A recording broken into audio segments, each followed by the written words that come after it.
এই অনুষ্ঠানটা হচ্ছে ষষ্ঠী পুজো, মানে ডেলিভারির পরে 21 দিন পরেই ষষ্ঠী পুজোটা করা হয়। তো এক একজন এক এক রকমভাবে করে, মানে ছেলে হলে কতদিন পরে ষষ্ঠী পুজো, বা মেয়ে হলে কতদিন পরে ষষ্ঠী পুজো, এরকম একটা নিয়ম আছে। তো সেই রকমই আমার যেহেতু মেয়ে হয়েছে, তো 21 দিন পরেই ষষ্ঠী পুজো করা হচ্ছে। তো দেখো, এই যে এখানে দেখানো হচ্ছে, মানে সেই আগে থেকে যেহেতু পুরোহিত মশাইকে বলা হয়েছিল, তিনি যা যা আনতে বলেছে সব কিছু এনেছি। আর এই যে মেয়েকে স্নান করিয়ে ভালো করে রেডি করে নিয়েছি। রেডি করা বলতে, ও যেহেতু একদম বাচ্চা, সেইভাবে তো কিছু করা যায় না। তো ওই যে কাঠের মালা, তুলসীর মালা বলে, সেইটা গলায় পরাতে হয়, কিন্তু ও যেহেতু খুবই ছোট, গলায় রাখতে চাইবে না, হাত দিয়ে টেনে ধরবে, তো সেই জন্য হাতে পরিয়ে দেওয়া হচ্ছে। তারপরে আমি তো ওই শাড়িটা কোনো রকমে তাড়াতাড়ি করে পরেছিলাম, কারণ নতুন বাচ্চা হলে মানে মায়েদের তো একদম পাগলের মতন অবস্থা হয়ে যায়। তো আমারও সেই রকমই অবস্থা। তো কোনো রকমের শাড়িটা পরে বসেছি, আর ওকে কোলে করে নিয়ে বসেছি। এটা হচ্ছে আমাদের উঠোনের সামনে কাঁঠাল গাছ আছে, কাঁঠাল তলায় আর কি তুলসী মন্দিরের সামনে এই পুজোটা করা হচ্ছে, ষষ্ঠী পুজো।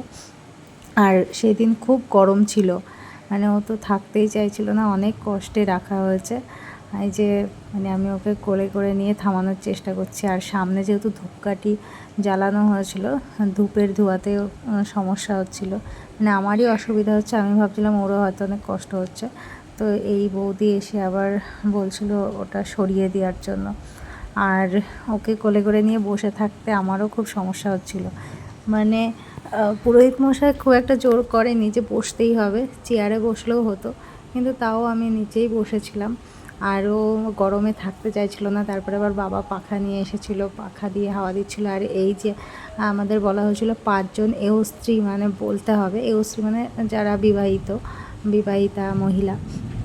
তো মা, সামনের বাড়ি, পাশের বাড়ি, এই পাড়ার মধ্যে এই 5 জন, যাদের সঙ্গে আমাদের আর কি উঠা বসা সবসময় যাওয়া আসা হয়, কথাবার্তা বলা হয়, তাদেরকে এই যে ডেকে এনেছে।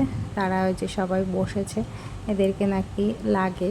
তো আমি কোনো নিয়মই জানি না, সবই পুরোহিত মশাইয়ের কাছ থেকেই জানা আর কি শোনা হয়েছে। তো এই যে পুজো চলছে, মন্ত্র বলা হচ্ছে, আমি তো এগুলো আর কি ভয়েস বলে দিচ্ছি ভয়েসে, কারণ অনেক লম্বা একটা ভিডিও। আর আমি বাবাকে বলেছিলাম এই ভিডিওটা করে দিতে, তার কারণ হয়তো আমার মেয়ে অনেক বড় হয়ে যাবে, কিন্তু এই স্মৃতিগুলো থেকে যাবে। ও নিজেও পরে দেখতে পারবে ছোটোবেলায় ওর এই দিনগুলো, আর আমিও দেখতে পারবো যে কিভাবে আস্তে আস্তে আস্তে বড় হয়ে গেল। কতটুকু ছিল একটুখানি, তো সেই হিসাবেই ভিডিওটা করা। আর আমি যেহেতু ভিডিও করতে পছন্দ করি, এই যে দেখো থাকতে চাইছে না, কান্নাকাটি করছিল, কিন্তু তাও বসে থাকতে হচ্ছে। আর বাবাও ঠিক আমাকে ভিডিও করে দিয়েছিল, যেহেতু আমি বলেছিলাম, না করেনি, ভালো করেই আর কি যেমন পারে ভালোই ভিডিও করে দিয়েছে, কোনো অসুবিধা হয়নি। তারপরে এই যে পুরোহিত মশাই, ইনি আমাদের খুব পরিচিত চেনা, তো ওনাকে নিয়েও কোনো সমস্যা নেই, খুব মানে যা বলা হয় সেটাই শোনে, বা কোনো কিছু বললেই সেটা বোঝার চেষ্টা করে। আর ইনি কিন্তু আমার বিয়ের সময়ও মানে বিয়ে দিয়েছেন মানে আমার বরের সঙ্গে আর কি, মানে পুরোহিত ছিলেন আমার বিয়েতে। তো এই যে ষষ্ঠী পুজোতেও ওনাকেই বলা হয়েছে। আর যে খাবার দাবার রান্নাবান্না ছিল আর কি, আমার শ্বশুরবাড়ির তরফ থেকে ডাকা হয়েছিল, আমার বর করেছিল অনুষ্ঠানটা। তো সেই সব আর ভিডিও করা হয়নি, শুধুমাত্র ষষ্ঠী পুজোটাই করা হয়েছে, মানে কি মেনু ছিল বা কারা এসেছিল, সবাই আনন্দ করেছি, বসেছি, গল্প করেছি, খাওয়া দাওয়া করেছি, সেগুলো আর ভিডিও করা হয়নি। তো আমার কাছে এই জিনিসটাই বেশি ইম্পর্ট্যান্ট লেগেছিল। আর তাছাড়াও হয়তো আমি যদি ফ্রি থাকতাম তাহলে ওই ভিডিওগুলো করতাম, কিন্তু আমি তো ফ্রি নেই, মানে আমি পাগল হয়ে যাচ্ছি চারিদিক থেকে বাচ্চা নিয়ে। তো সেই জন্য আমারও অত মনে ছিল না, আগের মতন যদি ফ্রি থাকতাম তাহলে হয়তো ভিডিওটা করতাম। তো এই যে বাবা আমাকে এই ভিডিওগুলো করে দিয়েছে, তো এটাই থেকে গেছে, তারপরে আর নিজের থেকে কোনো ভিডিও করা হয়নি। তো এই টাইমে আমার বর বাড়ি ছিল না, ওর ডিউটিতে ছিল, মানে ও প্রথম থেকেই আসার চেষ্টা করেছে, ফার্স্টে আমার ডেলিভারির আগেই বাড়ি আসার চেষ্টা করেছে, কিন্তু হয়নি। ওই টাইমে ওই বাইরে সেই যুদ্ধ হয়েছিল না, ইরাকের, তো সেই কারণে ফ্লাইট সব বন্ধ ছিল, ওই জন্য আসতে পারছিল না। এই করতে করতে মানে ডেলিভারিও হয়ে গেল, ডেলিভারির পরেও তাড়াতাড়ি আসতে পারছিল না। ষষ্ঠী পুজো হয়ে গেছে, তারপরে এসেছিলো। তা আমার দেখো, এই যে যেদিন আমার ডেলিভারি হয়েছে সেই দিন থেকে যে আমার রাত জাগা দিন জাগা, ঘুম নেই, খাওয়া নেই, ঠিকঠাক রেস্ট নেই, আমার একদম ফেসের অবস্থাটা দেখলেই বোঝা যায় যে কতটা ক্লান্তি মানে ছাপ মুখে আছে, চোখ বসা, বোঝাই যাচ্ছে রাত জাগতে হয়।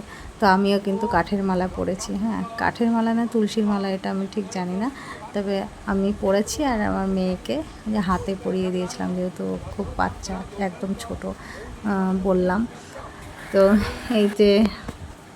এই যে পুজো হয়ে গেছে, পুজো হয়ে যাওয়ার পরে পান সুপারি সঙ্গে এই ফল আর চিড়ে মুড়ি এগুলো নাকি দেওয়া নিয়ম আছে। মানে ওই যে 5 জন এওষ্টি বলেছিল পুরোহিত মশাই, তো ওনাদেরই মানে এটার নিয়ম আছে, মানে সবাই আঁচল পেতে নেবে আর আমাকে দিতে হবে প্রত্যেককেই একই রকমভাবে মিষ্টি, পান সুপারি, চিড়ে মুড়ি আর কলা, 5 রকমের মনে হয় যত সম্ভব এরকমভাবে দিতে হবে। মানে আমি তো এই নিয়মটা জানতাম না, এই ফার্স্ট টাইম দেখলাম। তো সেইভাবেই প্রত্যেককে যে দিচ্ছি। আর দেওয়ার পরে তারপরে ওই যে শান্তি জল বলে, শান্তি জল ছিটিয়ে দিতে হয়, সেটা দেওয়া হয়েছিল, কিন্তু সেটার ভিডিও আর করা হয়নি।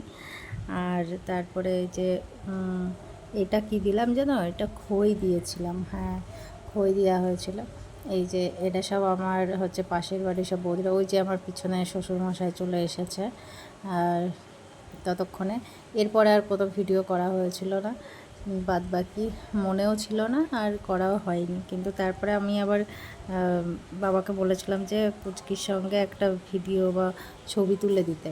তো ওই যে পিছনে শাশুড়ি মা আছে, পুরোহিত মশাইয়ের সাথে কথা বলছে, তো আমি আবার ডাকছিলাম, ডেকে বললাম যে দাও আমার কোলে আমি একটা ছবি তুলি ওর সঙ্গে।